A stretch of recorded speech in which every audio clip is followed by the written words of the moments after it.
안녕하세요. 오늘은 저희들의 밝고 희망적인 새해 저축 계획에 대해 이야기해 볼까 합니다. 저희는 지방에서 생활하는 30대 직장인이자 신혼부부입니다. 그리고 서로의 직장 때문에 차로 1시간 거리에 떨어져 살고 있는 주말 부부이기도 합니다. 그래서 매주 아내와 저는 도시를 오가며 생활하고 있는 중입니다. 때 아닌 부동산 폭락장과 살인적인 물가 상승, 고금리 시대에 맞춰 새해 저축 계획을 세워봤습니다. 이런 계획을 세우게 된 배경은 마이너스 통장, 신용대출, 그리고 아파트 중도금 대출까지 갚아야 되는 빚만 생각하니까 너무 막막한 상황에서 주눅 들고 있을 수만은 없어 대출 상환을 위해 빡세게 저축을 해보자고 결심했습니다. 결론적으로 저희들의 목표는 일단 많이 모아서 내년까지 빚을 청산하는 것입니다. 각자 변동 지출을 최소화하거나 없애고 당장 필요 없는 고정 지출 또한 단기적으로 줄여서 계획적으로 모으는 겁니다. 그간 저희 부부는 소비를 다 한 다음 남은 돈만을 모았다면 이제는 지출 중에 줄일 수 있는 부분은 줄여서 그걸 강제로 더 모으는 목표를 설정했고, 지난 3개월간 저희 가정의 지출을 전체 분석하는 시간을 가졌습니다. 이제는 명확히 소득과 지출을 나눠서 그 달에 얼마의 돈을 더 모았는지 체크하고 매달 반성하는 시간까지 갖기로 계획했습니다. 저희 부부가 세운 계획들을 참고하셔서 새 마음 새 뜻으로 저축 계획이나 지출을 줄이고자 하는 분들은 참고하시면 좋을 것 같습니다. 그럼 첫 번째로 고정 지출에 대해 알아보겠습니다. 매달 월세를 포함한 관리비, 보험료, 통신비, 대출이자 등 정기적으로 지출이 되는 것들입니다. 사진에서 보이는 것처럼 지난 3개월간 비교를 해보자면 비슷한 수준으로 나오고 있습니다. 그 중에서 가장 큰 비중을 차지하는 건 당연 신용대출 이자입니다. 신용대출은 3개월 변동금리로 설정되어 기준금리가 오를 때마다 저희 금리도 따라 오르는 구조이며 가계부 분석을 하는 3개월 안에서도 1.5배 이상 늘은 걸 확인할 수 있습니다. 저희들이 고정지출을 줄이기 위해 선택한 방법은 대출원금 상환 및 보험료 줄이기입니다. 대출원금 갚는 거야 저희의 목표이기도 해서 단기적으로 목돈이 모이는 대로 상환할 계획이며, 아내가 결혼 전부터 가입해 놓은 보험을 해지하는 걸 검토해 보기로 했습니다. 당장에 해지는 안 되겠지만 보장성 보험이 중복으로 들어가는 건 없는지 확인해 보고 해지하기로 결정했습니다. 말 그대로 고정적 지출이기에 쉽게 바꾸기 쉽지는 않겠지만 계속 가다듬고 발전해 나갈 예정입니다. 다음으로 변동지출을 이야기 드리겠습니다. 돈을 모으려면 변동지출을 줄이는 게 제일 중요한 것 같더라고요. 고정지출이야 우리가 매번 나가는 돈이지만 변동지출은 식비나 꾸민비, 교통비, 경조사 등 너무 변수가 많았습니다. 지난 3개월만 보더라도 변동지출 비용에 대중이 없습니다. 특히 10월 달에는 지인 결혼식에 참석하느라 교통비와 숙박비 그리고 각종 모임들이 많아서 지출이 상당했습니다. 저희들도 지출 내역을 써놓고 보니 이렇게나 돈을 많이 썼나 싶었습니다. 뭔가 두 눈으로 정리해서 보니까 충격적이기도 했고 나름 아끼고 산다고 생각했는데 이렇게 무계획으로 살았었나 창피하기도 했습니다. 앞으로 변동지출은 철저히 계획된 돈 안에서 사용하며 줄일 계획입니다. 개인별 용돈 20만원과 공동생활비 20만원을 정해두고 그 안에서 소비하고 남은 금액을 최대한 다시 한 계좌로 모아볼 생각입니다.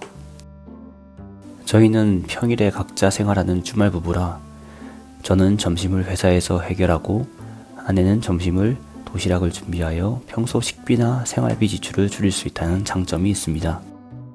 그리고 경조사나 차량 유지비, 양가 부모님 용돈은 따로 저축하여 매달 비슷한 수준으로 지출하려고 계획 중입니다. 저축 계획을 짜는 데 있어서 첫 번째로 한 일은 통장을 어떻게 쪼갤 것인지 이야기하는 것이었습니다. 많은 사람들이 최소 4개 이상의 통장으로 관리하는 게 좋다고들 합니다. 급여통장, 소비통장, 저축통장, 비상금통장. 저희들은 급여통장 각자 1개, 공통소비통장 1개, 용돈 통장 각자 1개, 적금 통장 2개, 추가저축 및 비상금 통장 1개로 운영할 예정입니다.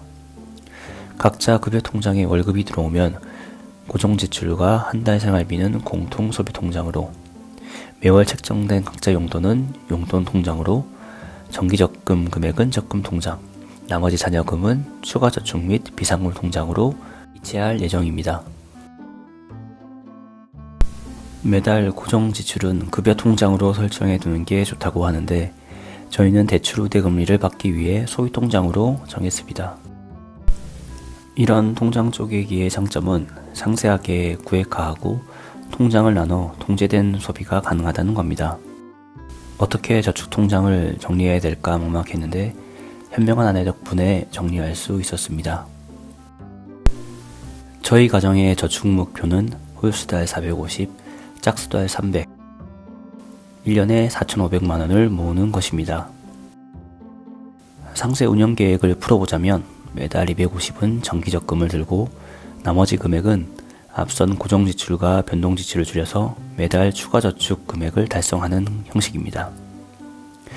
이 정도는 저희 가게의 정기 수입의 약 60% 정도이며 매달 약 100만원 정도 대출이자가 발생한 상황에서 마지노선으로 설정한 목표 금액입니다. 각종 공과금, 통신비, 대출이자 등 매달 얼마씩 지출하는지 정확히 알고 목표 저축 금액을 빼둔 뒤에 제한된 소비를 하는 거죠. 하지만 예측하지 못한 일들이 발생할 수 있어서 대비해 두는 것이 좋습니다. 한 번에 큰 지출이 생기면 그달은 목표 금액을 달성할 수 없기 때문이죠. 이렇게 한번 무너지기 시작하면 쉽게 추진 동력을 잃을 것 같아서 예견된 지출은 월급에서 일부 떼어내서 토스뱅크 모으기 항목을 만들어 관리하고 있습니다. 참고로 이것보다 더 큰일이 생길 걸 대비해서 플렉스 통장을 만들어 약 700만원 정도를 넣어뒀습니다.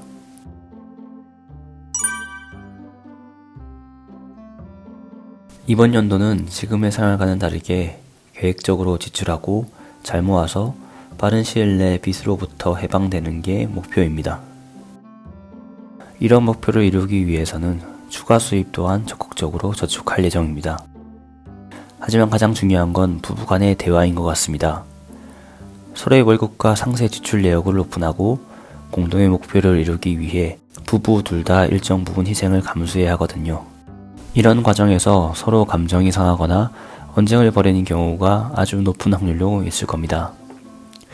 연애에서 결혼을 선택하기 전 서로 책임지는 삶이 처음이라 쉽지 않듯이 각자 자유롭게 지출하고 관리하던 돈을 서로의 통제 속에서 지출하는 건 더 어렵습니다. 맞벌이 부부들 중 많은 분들이 각자 돈을 관리하는 걸로 알고 있는데 빠르게 돈을 모으는 측면에서는 비효율적이라고 생각합니다. 부부 중 한 사람이 계좌에 돈을 모아서 매달 돈이 모이고 불어나는 걸 두 눈으로 보고 더 모으려는 동기부여를 받을 수 있기 때문입니다. 저희도 이제 시작하는 단계라 많은 변수가 있겠지만 계절이 돌아 다시 연말에 겨울이 왔을 때 후회 없도록 최선을 다할 생각입니다. 그리고 앞선 저축 계획에서는 말씀 못 드렸지만 지출 통제에 의한 저축 말고도 추가적인 부가 수입 또한 노려볼 생각입니다. 그럼 저희와 비슷한 환경에 계신 분들에게 작게나마 도움이 되길 바라며 이번 영상을 마치도록 하겠습니다. 감사합니다.